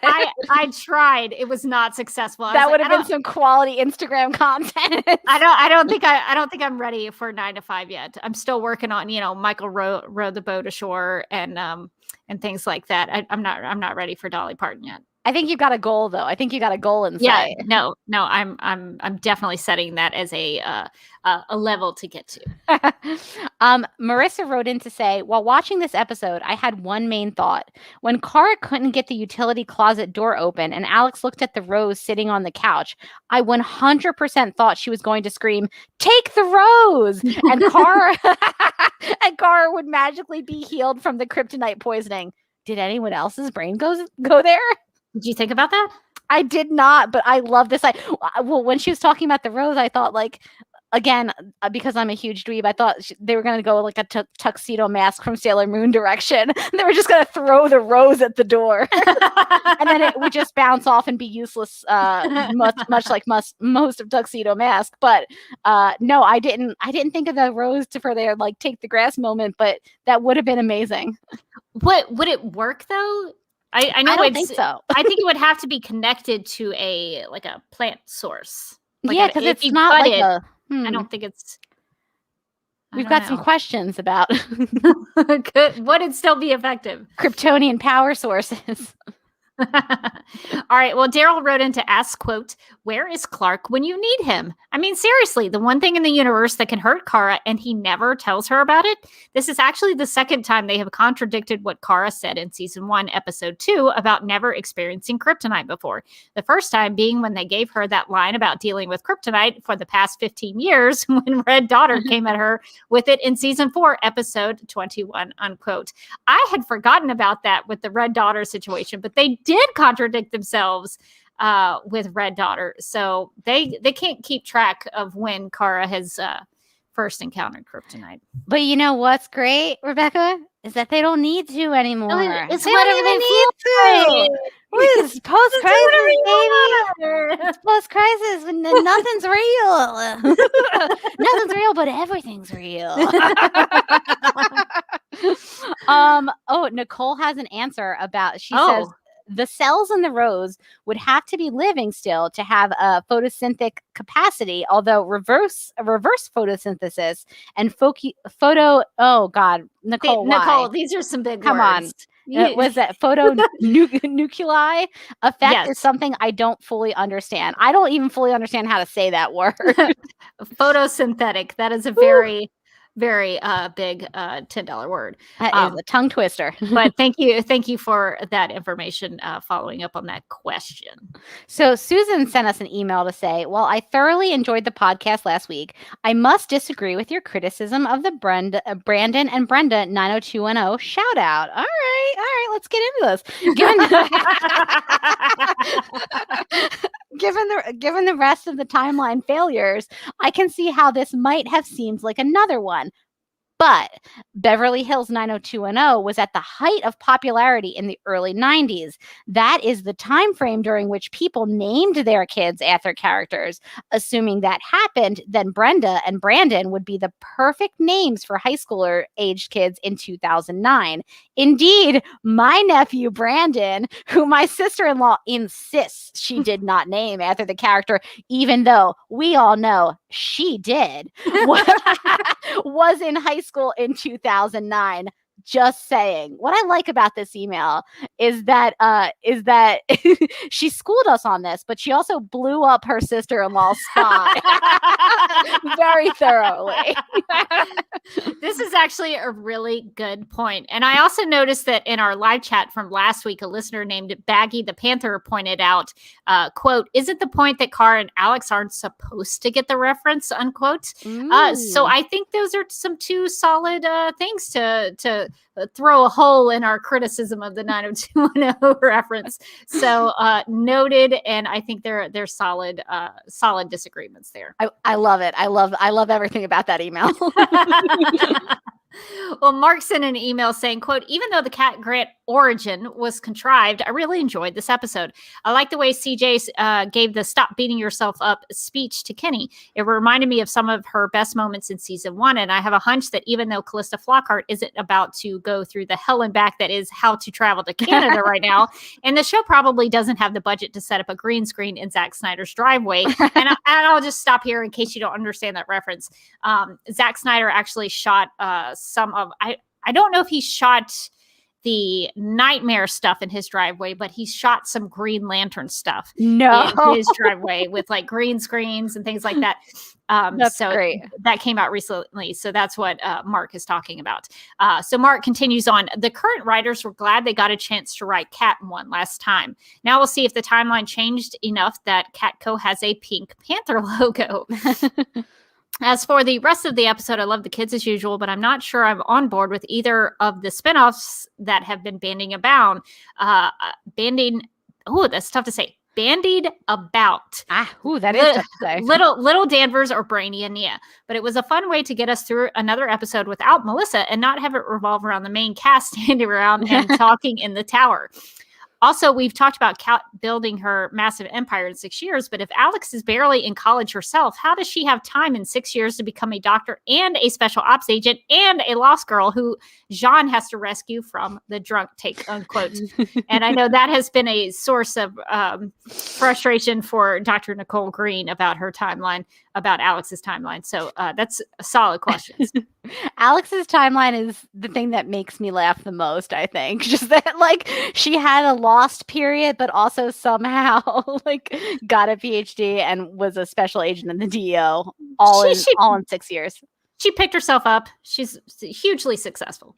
She packs a lot in. She's actually a type A personality. So when she's going through a period, a dark period, she goes all the way, but very quickly.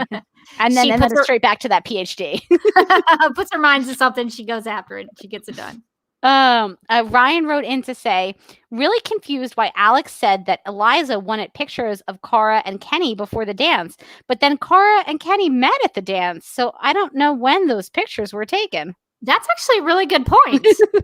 That's such a good question. Like, it's stuff like I gotta say, it's stuff like this that drives me crazy, because the option to just not have that line in there and make us question things is really just available to them. Or you could have had Kenny meet Kara at the car, and then Alex gets out, takes a picture, because she had the camera.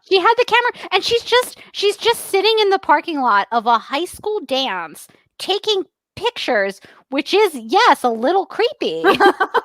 You probably could get arrested. You could get arrested for that. Alex, what are you taking pictures of? She's like this, and she's aiming it at the sky too at one point. I'm like, Alex, are you okay? I did think it was weird because she was trying to take pictures of the stars in the sky, and I was like, her lens is not powerful enough for that. I tried to do it with my cell phone. It's it's not gonna happen. You need a very long telephoto lens for something like that. So that is actually it's a small thing in the episode, but a really good point. So funny. All right. So Alex wrote in to share some Supergirl updates from Legends of Tomorrow. I need your yes, corroboration on this. I was going to bring this up, by the way, but I'm glad that somebody else got to it. Okay, so Alex wrote in to say, quote, I watched the season premiere of Legends of Tomorrow last Sunday. The Legends were trying to track aliens that abducted one of their members. They immediately tried to contact Alex Danvers and the DEO because of their experience with aliens, only to find out that the DEO was destroyed last January. In that one scene, the Legends of Tomorrow writers did more to promote Supergirl than the CW network has all year, unquote. So is that how it went down? So that's basically exactly how it went down. So on the Legends of Tomorrow podcast, plug. But we do these like history segments because it's a time travel show, and sometimes they deal with real historical characters. And so for this week's episode, my job was to give the history of the destruction of the DEO. And boy, can I tell you, I didn't remember, and I had to like look up clips. I was like, I know that it was like, let me tell you how thorough the Legends episode was. They were like, they try to call Alex at the DEO. They mentioned that Sarah Lance and Alex hooked up. Which was a while ago. In the crossover. Legends has a good memory, unlike some other shows that we may or may not be talking about. So they try to call Alex at the DEO, and only to find out that the DEO is rubble. They show a picture of the rubble. A picture of the rubble, and they're like, sorry, the DEO is gone. It was destroyed by Rama Khan. Did they mention Rama Khan? They mentioned Rama Khan. And so I got to dive into our inside joke that Rama Khan is like on a porch somewhere sipping wine. That's amazing. Because I had to explain how Rama Khan got into the DEO to destroy the DEO. So, oh man! So amazing. Legends did do more for to promote Supergirl than I've seen on the CW so far. Wow, Rama Khan reference. That's awesome. You know they're throwing it back when they got my boy Rama Khan in there. I'm so glad you got to talk about that on another podcast. I was so excited. I was like, oh, please give me that good Rama content. You know I love it. So funny. All right. Well, Morgan, do you want to take us into the last email? Sure. Kanisha wrote in some thoughts on this week's episode saying, what I liked most about this episode is definitely the performances of young Kara, young Alex, and young Cat Grant. They've been so impressive portraying the young versions of their counterparts. I also hope that Kenny makes an appearance in the present. I think he's a sweet guy, and I'd rather see him be Kara's love interest than William, especially if it's not going to be Lena. On another note, here's something I found absolutely baffling. Why in the world was there a couch in that giant storage room full of cleaning supplies? Given that they're in a high school on prom night, I don't think I would have touched that couch. Yeah, that's we're not touching that subject material. We're just gonna leave email. We're just gonna leave that there. But that was that's a really big storage point. Closet, wasn't it? It was like a huge storage closet. Solid point though. But we'll just kind of leave it as it is. All right. Well, that's going to do it for our emails. But before we wrap up our feedback, we're going to get to some Snap Judgments. In the game of Snap Judgments, each person is presented with 2 options, but must only choose one. First instincts are recommended and explanations are unnecessary. Okay, we have a lot of Snap Judgments this week, so let's get to them. All right, so this one is from @m_grout. Who should be a recurring guest character on the show? Naxum Torque's giant projected floating head or Blazing Eyes teenage Kara peeking through shrubbery? Morgan, what is your pick? It's a good question. I'm going to go with the one that didn't make me want to curl under a blanket and stop watching the show. And that's teenage Kara, her blazing eyes peeking through the shrubbery. Oh yeah, I want more young Kara using her heat vision. I was into that. So that is my choice. Okay, we have some Snap Judgments from Ryan. The first one, would you rather get a Midvale spinoff show or a Brainy and Nia spinoff? So this is what Mark was referencing in his email. So if they were going to spin off a show from Supergirl, which one would you rather have? This is tough. Because we get better opportunities with the Brainy and Nia spinoff to get some of the main cast like crossing over visiting. However, with the Midvale spinoff, we get more Kara. And I'm here for Kara. I'm here for Supergirl. So I'm going to go Midvale. Also, those actresses are crazy good. Yeah, I would rather have a Midvale series. Although with Brainy and Nia, you could probably get some Legion of Superheroes in there too. Ooh, that would be fun. But I think I would rather watch a young Kara, because then you could possibly get into her going to college. Maybe the spinoff is like the proposed spinoff for Veronica Mars, where it was like she's going to become an FBI agent. You could have Kara going to college. I love that. I would watch that a lot. Yeah, I would want a maybe not necessarily a Midvale show, but a National City University show. That's what I would kind of want. I would love that.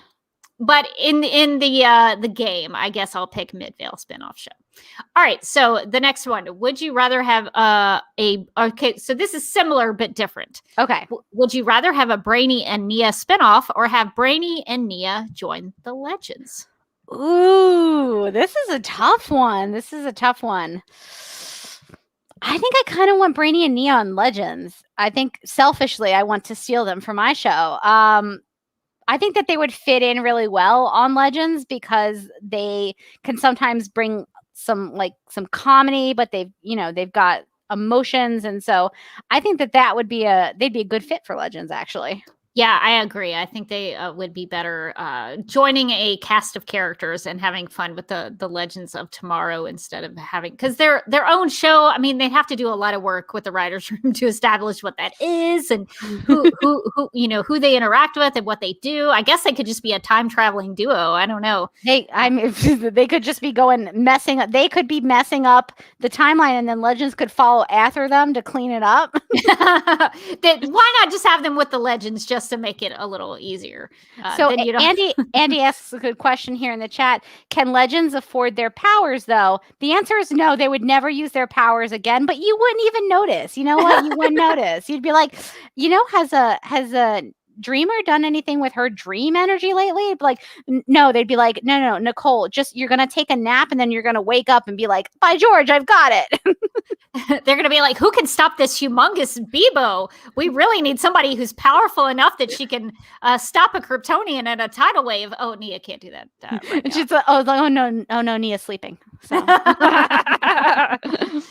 Yeah, so I think they would work better on Legends, even if they can't afford their powers. I think Legends, from what I understand, because I don't watch the show, but from what I understand from people like you who are fans. You do listen to the podcast. I do listen to the Legends of Tomorrow podcast, and you all speak very highly of how, I hate to use the word fun, but like fun and relatively well written, at least maybe better than some other shows.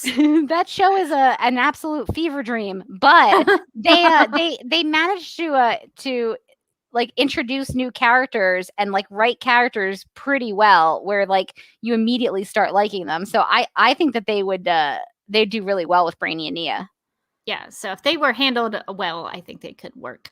All right, so the last one is, would you rather we get young Cat Grant as a series regular for the last season, or Callista Flockhart back for a small handful of episodes in the last season?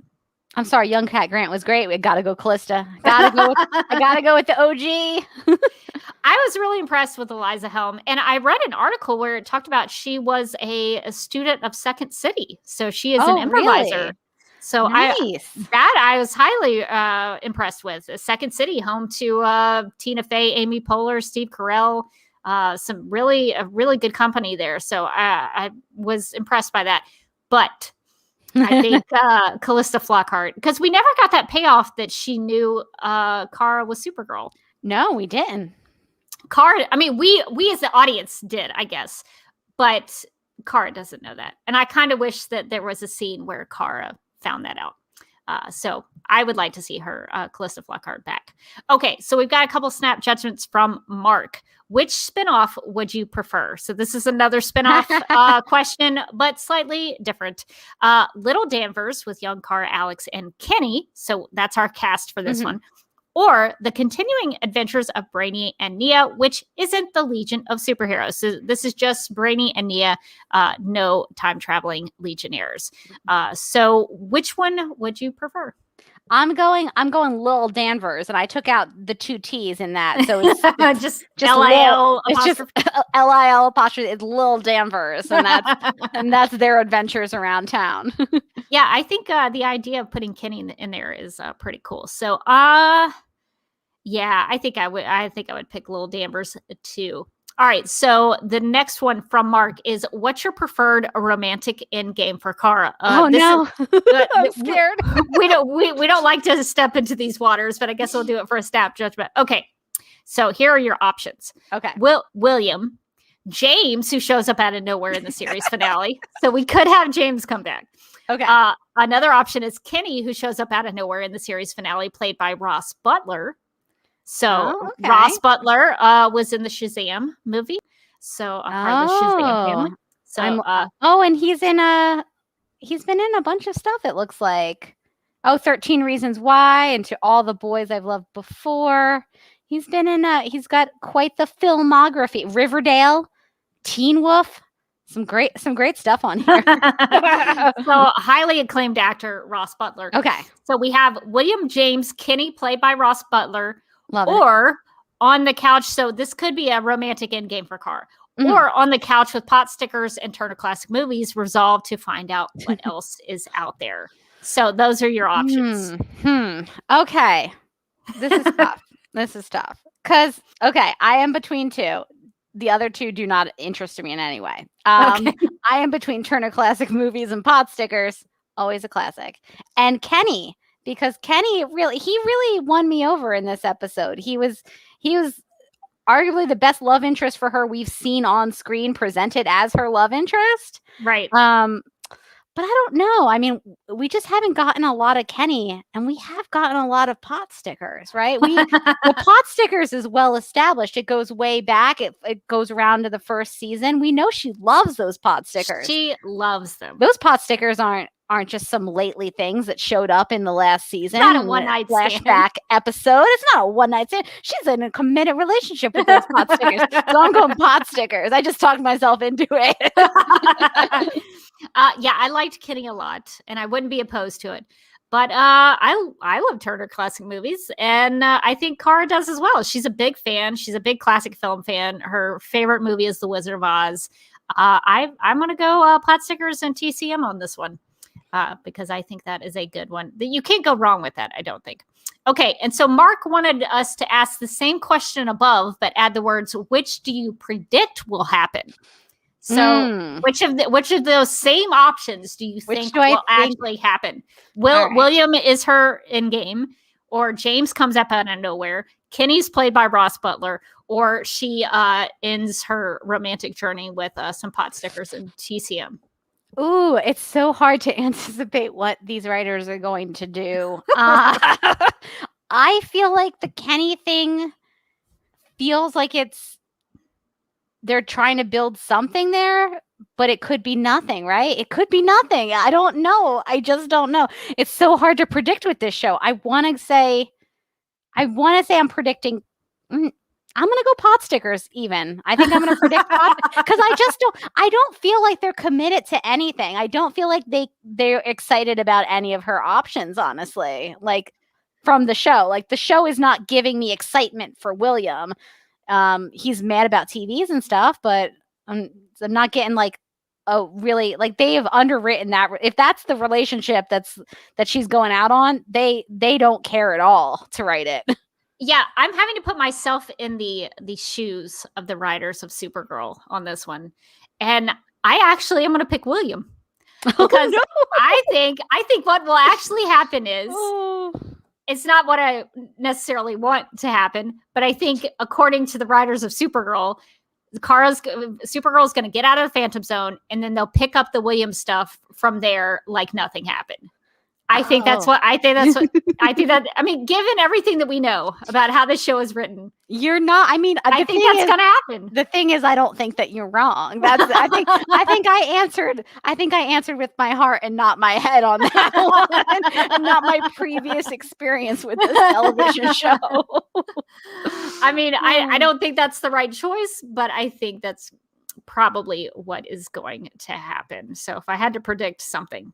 All right. So strap in, Morgan. We've got 3 snap judgments from Anna. Okay, Anna, don't do it to us.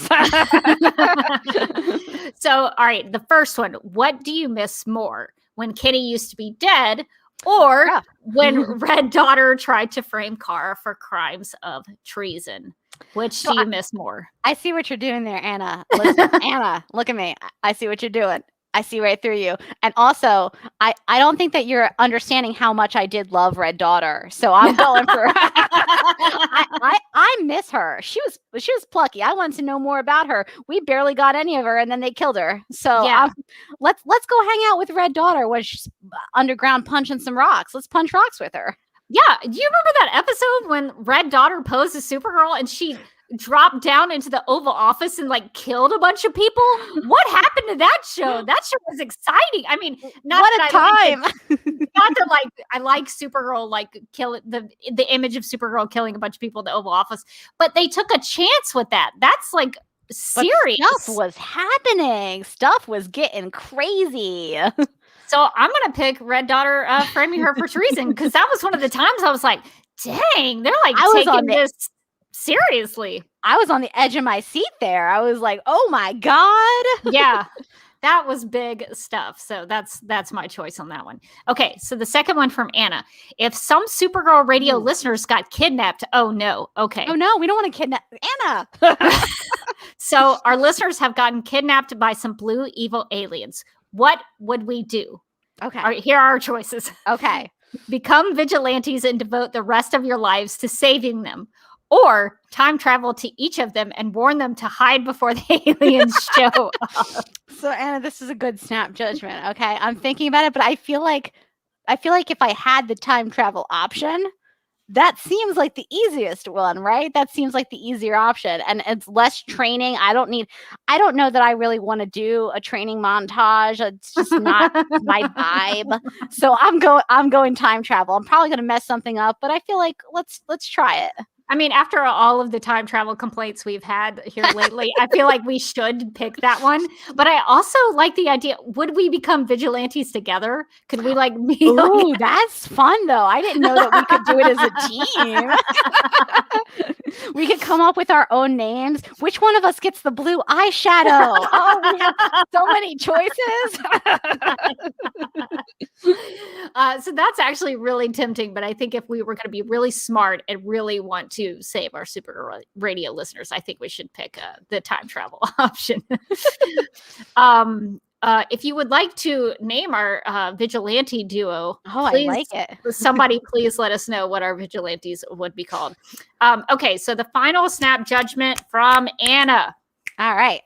Okay. Ooh, this is another tough one. This is very personal. Okay. Rebecca or Morgan announces they have become an evil villain. Gasp. What do you do? Give them a hope speech to try to snap them out of it, or become an evil villain too, because you could work as a team. This is a tough one. So what I think is that Rebecca's too organized. And so I don't feel like I could stand against her is the thing. I think that if Rebecca wanted to do to become an evil genius, I think that I personally would be doomed, because I don't have that kind of time management skills and stuff. And we've already established I'm not doing a montage to become a vigilante. It's not happening. So I would immediately flip and join her team. I think we would just like Pinky and the Brain it. We just go full evil. I would be the Otis to her Lex Luthor. See, that's so funny you say that, because I don't think I can give as good of a hope speech as you can. I think that's touching. I think you're really good at hope speeches. So I don't think anything I would say would be terrible and would not be able to snap you back out of it. So I think I would have to join you. Maybe in working as an evil duo, maybe we could snap each other out of it. I don't know. I like it. I like it. And if not, we work great together, right? So I think we could accomplish some real evil goals together. Let's hope neither of us turns evil, because that could be dangerous. And listen, the thing is, we wouldn't be distracted by like trying to mess with one of our siblings because of a horse-based grudge. So I think that we would just be off to the races. Pun intended. Uh-huh. No judgments on your snap judgments.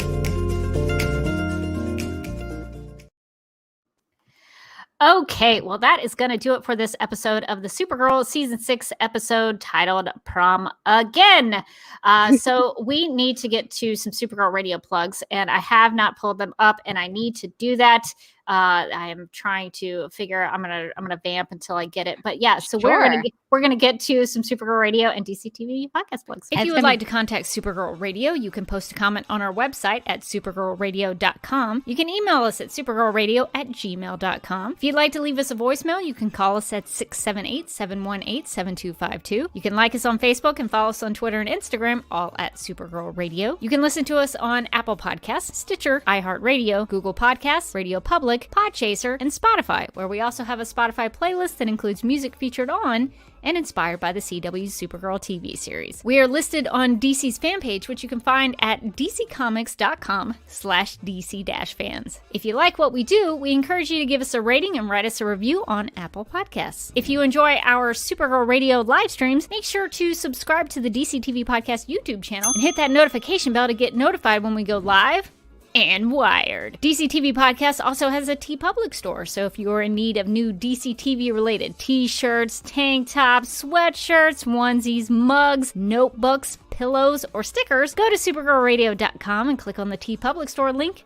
at the top of the page. Supergirl Radio is part of the DCTV Podcast Network, so if you also like The Flash, Legends of Tomorrow, Black Lightning, Titans, Doom Patrol, Batwoman, Stargirl, Superman and Lois, and the upcoming Green Lantern, Justice League Dark, and Strange Adventure shows, and DCTV After Dark, you can subscribe to the DCTV Podcast Mega Feed on Apple Podcasts.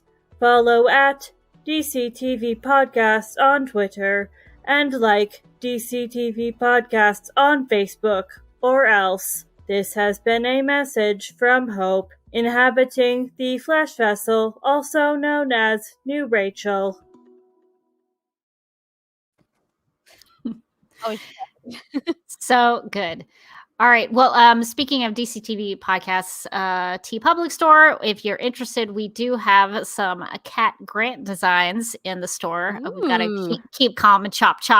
And we've got some Catco, a lot of variations on the Catco Worldwide Media design and logo. I don't know if that will change now that CJ Grant has become. We need to get one Cat with Grant. the big pink cat on it, I think, now. Ooh, that's a really good idea. What does she say? I forget what she says into the phone, but maybe we could put that on, or maybe just the pink cougar. Just the pink cougar and like Catco. I like that. Well, we'll work on something. That's a good idea.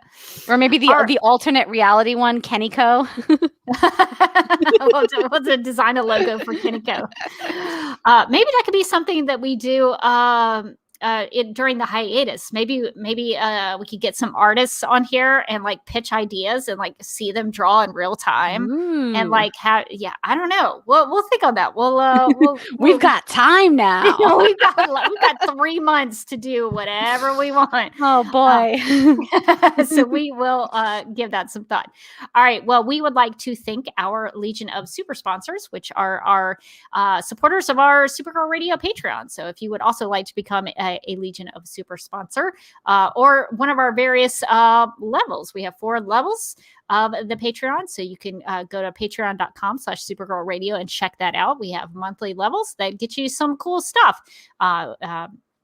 the Legion of Super Sponsors, we need to read their names and give them some credit. So that's Michael, Sam, Anne Marie, Grout, Yvonne, Quinn, Jessica, Nicola, Leslie, Abby, Irmgard, Miriam, Cherie, Donna, Nicole.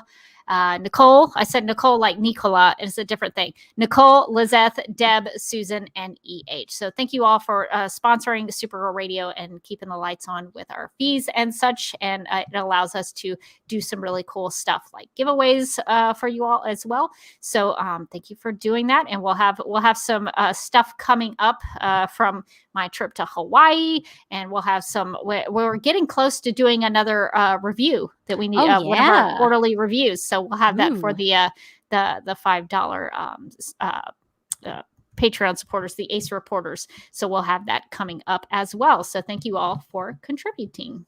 That's exciting. As a reminder, we're still running our Flat Supergirl photography contest. So to enter, you just download and print the Flat Supergirl image, which you can find in the video description of this live stream in the show notes, or in the show notes of the audio podcast, or at the right side of supergirlradio.com. So lots of different places.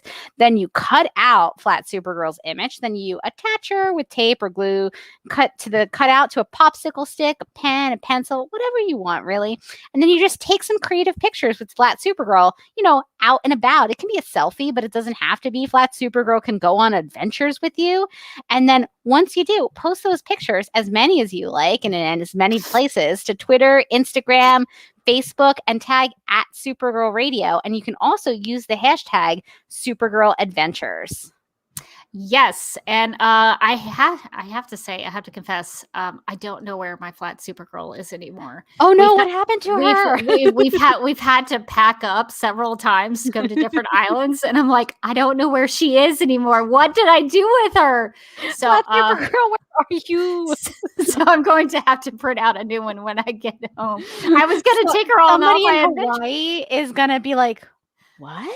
Like she's gonna like float on the breeze or something to somebody. She's gonna roll up on a beach somewhere. It's you know what? In my mind, it's like somebody sitting on the beach. They're really sad. They're having a bad day. They're like, if only I had something to give me hope. And then in flutters Flat Supergirl to the rescue. If that's where she is, I would be happy about that. So I was so disappointed. I was like, I can't find her. I don't know where she is. But we'll maybe hopefully find her as I pack up here. She's having a tough time, right? She's lost in the Phantom Zone. She's lost in Hawaii. She's lost in my suitcase probably somewhere. I'll find her eventually. But in the meantime, you can find me on Instagram at The Derby Kid, and I have a YouTube channel, which here's my Instagram. If you'd like to follow me, I've been posting some pictures from my Hawaiian adventures. Nice. I've had some pretty good photography opportunities here lately. So that's been a lot of fun. And I have a YouTube channel at youtube.com/duckmilkprod. I'm trying to generate some more content there, but just hang out there with me until I get back, and we'll get some more things going there. So if you want to give that a subscribe. I am also, got so many banners and things. I'm also a voice on The Fakest, and Morgan is also a voice on The Fakest as well. So you can find that at thefakest.com. You can also subscribe to that wherever you listen to podcasts. It's about to wrap up The Fakest. Final season of Supergirl, final season of The Fakest. It's all coming to an end.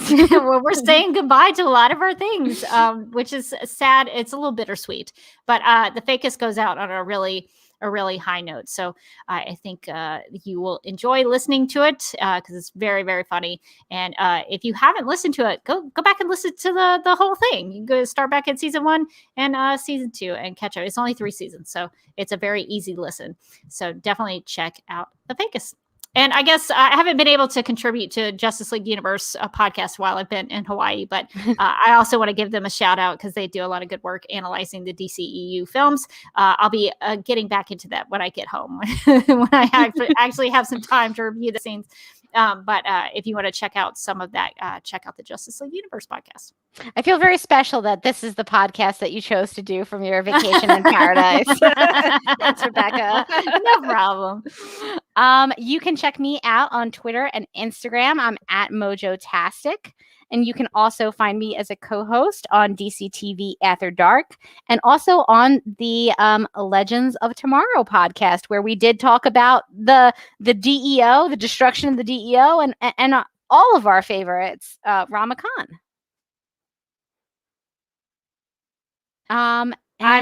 I muted myself. Oh no! I couldn't get back there soon enough. But yes, Rama Khan. I haven't caught up on the Legends of Tomorrow podcast, so I need to get to that episode to listen to the Rama Khan mention. I'm very excited. I hope I did us proud. I'm sure that you did. Your enthusiasm for Rama Khan is mostly unparalleled, I would say. It's true. I think that I am probably Rama Khan's biggest fan. I don't know that there's a lot of competition for that for me. I gotta get those playing cards with Rama Khan. Like, oh my gosh, we gotta hit up that prop master and be like, please just slip me those Rama cards. That's a good idea. We should reach out to him during our hiatus. And I know you don't need those anymore, but apparently I need them very much. Who's really going to enjoy them more than someone on this podcast? I don't think anyone. So maybe we can convince him to do that. All right. Well, that's going to do it for this episode of Supergirl Radio. But until next time, I'm still Rebecca Johnson. And I'm still Morgan Glennon. And remember, it's not about how intense your adventures are. It's about who you have them with. Oh my God. Let's try that again. You want to try that again? Let's just take it from the top. Let's see if we can do that. Horrible. Take two. We both screwed that up. Okay. It's a lot of words. And remember, it's not about how intense your adventures are. It's about who you have them with.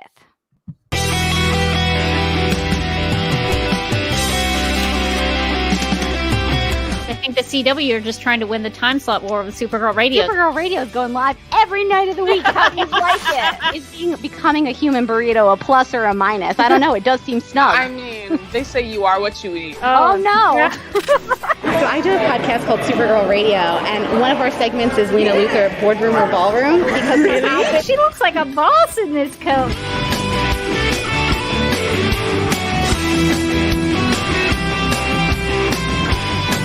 Nasty Luthor like a different Luthor? It's not just Lena being mean? No. Helen Slater here. It's so fun to know that you're hosting a podcast called Supergirl Radio.